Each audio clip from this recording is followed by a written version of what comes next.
Hey future millionaires, in this video I'm going to give you 5 ways to conquer your fears of day trading and make sure that your mindset is set up for success. Well y'all, my name is Tanisha T and my passion is teaching, and my goal is to help you get to the better version of yourself, one video at a time. Alright y'all, so step number 1, or the first thing you would do, is developing a trading strategy. The way that I trade is very simple, and that is the word that you should be thinking about for yourself when it comes to a trading plan. Something that is simple, something that you can easily see when you're actually looking to enter and exit a trade, and something you follow consistently. Please do not try to switch up your plans every week, or if you're having a streak of red days, change up your plans. Be very careful that you do not do that, because you will get confused. Number 2 is something you might think is frivolous or a waste of time, but it's so important. Creating a morning routine. I trade in the New York market, which is opening at 9:30 a.m. Eastern, right? And it closes at 4 p.m. Eastern. So trading for me,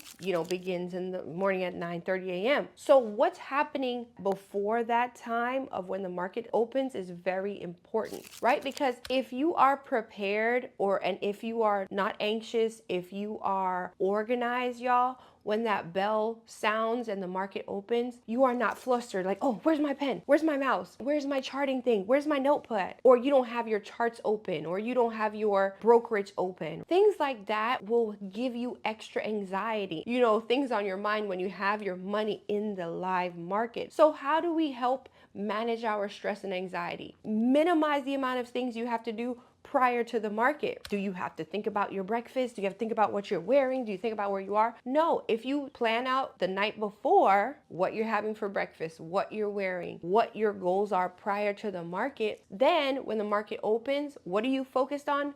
The market, your charts, your brokerage, your money, your strategy. Okay, so that you're not all flustered. Another thing you can do prior to the market opening is when you are actually back testing the night before, or hour before the market opens, 2 hours, depending on how your life is set up. You already have your levels drawn out. You already know what stocks you're interested in. You're not clicking around like, oh, I don't know. Your watch list is already set up nice and neat, and you have a plan. The anxiety level is lowered. Less things for you to worry about. Last but not least, in this particular tab in section 2, you may have a morning meditation routine, or a prayer situation, or a calming music situation. Or you might be like my husband. He likes to listen to music that pumps him up in the morning, like rap music. Whatever works for you, as long as it's your routine, that your mind knows, hey, we're getting set up for success. We're getting set up for the market to open. We know what's going to happen next. All right, guys? Oh, this one is cool. This is what I call a confidence ladder. When you are actually entering trades, or you're ready to actually enter trades, you have the option to buy as many contracts. The position size depends on how much you want to do and how much money you want to risk in that particular trade. So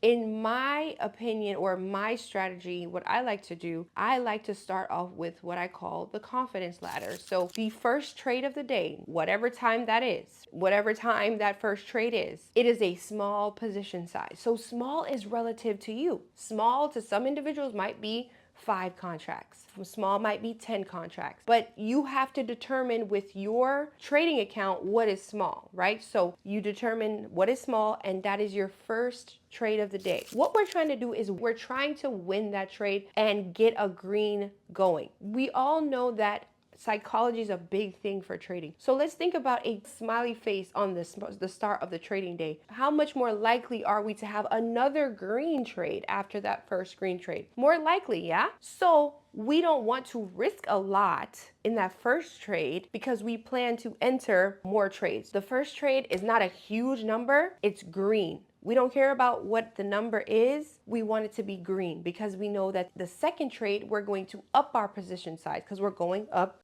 the confidence ladder, right? So now we're gonna up our position size. Whatever size your first trade was, up it. That next trade, right, we're hoping for another green. So then you have that momentum going in your favor of green first trade, green second trade, and oh yeah, third trade, we're gonna be busting it out, it's gonna be green again. And then here, since you have the confidence of trade 1, trade 2, you can have the biggest position side by trade 3. So in this scenario, in the confidence ladder, you would have trade 1, trade 2, and trade 3. And ending your day off with a lovely green day. So confidence is key when it comes to trading, and my confidence ladder strategy helps you build your confidence through managing the amount of contracts that your position size. So, you save yourself or better your chances of having a green day. Imagine you do not follow my confidence ladder strategy, right? You never heard about it and you're just excited and ready to go trading, right? And you go in heavy on the very first trade. You say, AMD is going crazy. I'm interested. I'm about to get in and I'm going to go hard, right? I'm going to go a high position size. Remember, it's relative to you, whatever that is. I'm not calling out a number. So high, right? Something where you're like, ooh, this is risky, but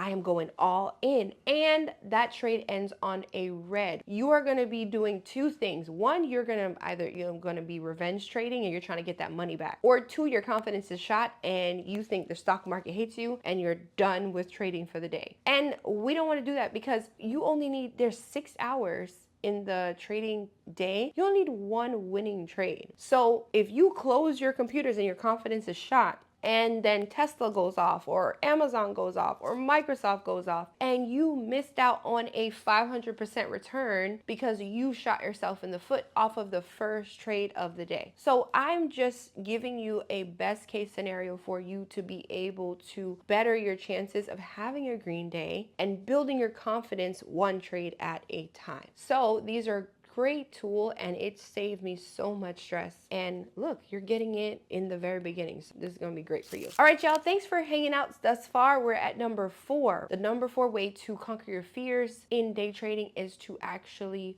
paper trade. Okay, you're gonna hear me say this throughout any videos you've seen, but paper trading is simply being able to use your brokerage platform and to practice using that platform during the live market being open. So you're able to bet on real stocks in real time, but not use your own money. The reason this is set up is so you can know how to enter and exit trades safely. I can't even tell you enough that I have been around individuals, I have heard, I even myself have had the fear of being in a trade, not knowing if I got out, using certain brokerages, and it was horrible. And I don't want that for any of you. I really don't. So I would highly suggest, remember, I am not a financial advisor. I am just your friend on YouTube that wants the best for you. So I highly suggest that you practice trading on the paper account so that you know how to navigate the brokerage. If you're using the mobile version or you're using a desktop version, you need to know how to buy and sell safely and 100% know you are out of the trade. Nothing is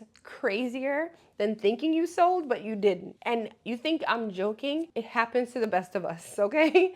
So you don't want that. And the best way to do it is to paper trade. All right, y'all. So thanks for sticking around. If you want more information on trading options and you want a support system and a community and you want a simple strategy like I was talking about in number 1, please check out my description box below. My Discord link is there where I have a free Discord, but I have the premium version. That's where you're able to get all the sauce, all the information. So check out the description box below and let's go on to number 5. Number 5 is risk management and being aware of your stop loss, and not just being aware. I'm just saying it like too frivolously or too by the wayside. Respect that thing, okay? Respecting your stop loss and having your stop loss are two different things. Respecting your stop loss is going to save you tears and gray hairs and stress. So what we do is we make sure we find our stop loss and we are respecting it. It's very important that you know where your stop loss is while you're in a live trade because of the fact that it does exactly what it says. Stop your losses. It minimizes the loss that you're going to experience in that particular trade and you live to trade another day, okay? That is the grand scheme of things. We're not in here for a quick fly-by-night situation. This is a skill that will change your family's life and the way way that you help your psychology and your mindset is by following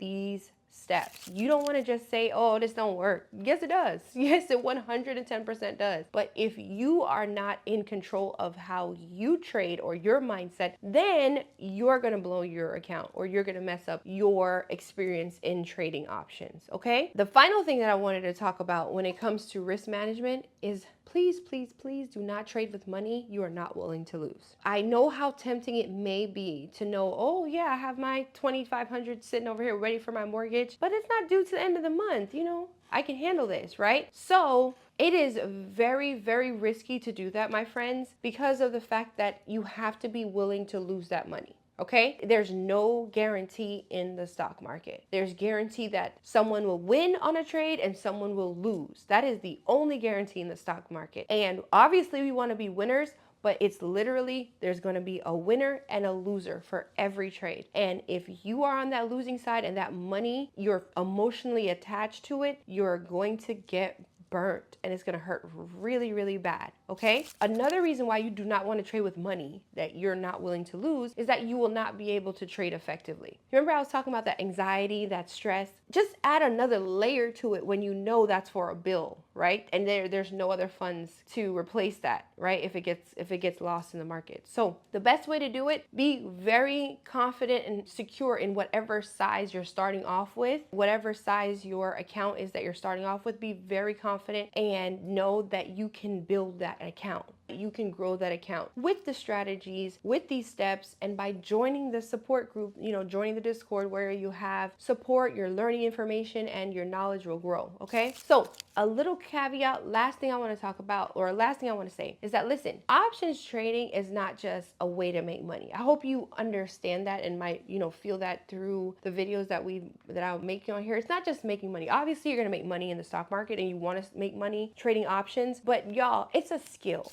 You can be 85 years old and still trade options from wherever you are, right? You can be on vacation and trade options. You can still have your 9 to 5 and trade options. If you like your job, if you don't like your job, you can always trade options. I say these all the time. We need a way to secure our retirement. If you're in your 30s like me, 40s, 50s, whatever the case is, retirement is a thing. And we need to save, or we need to prepare for retirement. If we want to have a vacation this year, options can provide that. If you want to take care of your student loans, if you want to make sure your kids don't have student loans, whatever financial burden that your 9 to 5 does not meet, options trading will help you meet that. But you have to enact the strategies that we're talking about, and you have to fall in love with learning about options. I have a cute little saying, right? You have to learn to love it and then love to learn it. You have to learn to love options, and then you're going to have to love learning more about it, because if you have to keep learning, you never stop learning, because then you'll stop earning. And that's the simple, long and short of the situation. Anywho, I'm gonna stop rambling. I hope you enjoyed this video. If you want more information about options, make sure you check out the description box below. If you watched all the way here, please go ahead and subscribe, hit that like button, and I hope you enjoyed it. I hope you have a blessed day, a blessed week, a blessed month, and a blessed rest of the year. See y'all soon.